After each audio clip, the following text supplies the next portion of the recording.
Okay, so I'm gonna be teaching you today about different types of teaching methods, and there's two different models that I'm gonna show you in the sense that the different teaching models are. Okay, so have you ever had a teacher who just always lectured and never like you never really retained all the information, but you just like you showed up to class and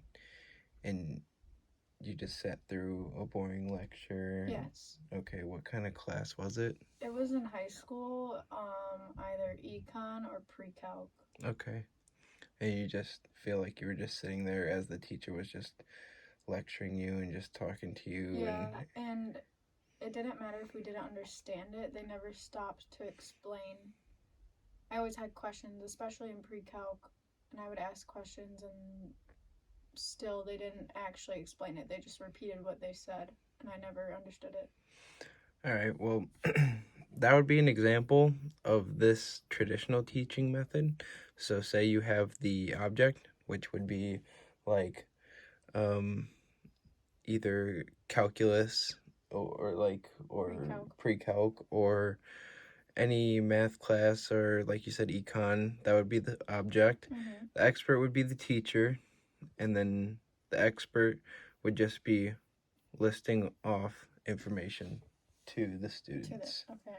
You understand? Yeah. So that's the traditional teaching method. That's what an un like a classroom with no communication within students, no collaborative inquiry or anything like that. Yeah.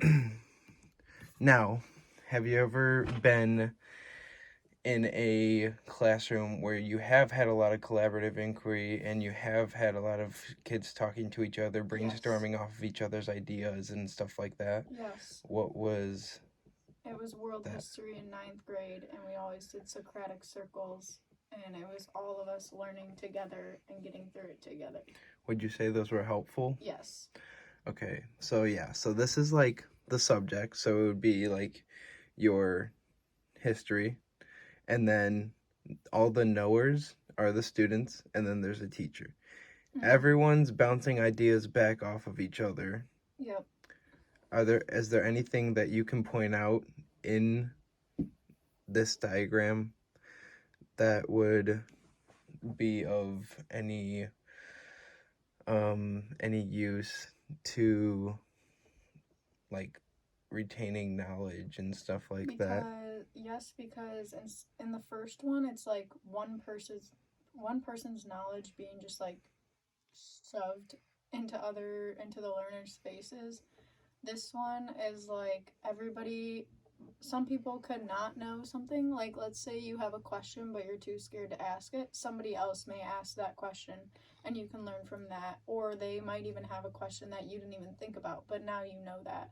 So, bringing all of the brain power together uh, just amplifies the amount of knowledge that can be shared through every person instead of just the teacher to the students. Yeah, exactly. So then, yeah, so that those are the two diagrams that teachers base their teaching off of. The second one is definitely more helpful, yeah, and you learn a lot more. I would agree with that. It's even having arrows going back into the subject, which is like you're getting an even more critical thinking standpoint from that. So, do you have any questions? Do you understand? Why do teachers choose the first one? Because it could be easier in a sense. Teaching isn't easy, but it's an easier way of setting it up, whereas you're just telling the kids the information, but it's not helpful to their learning experience.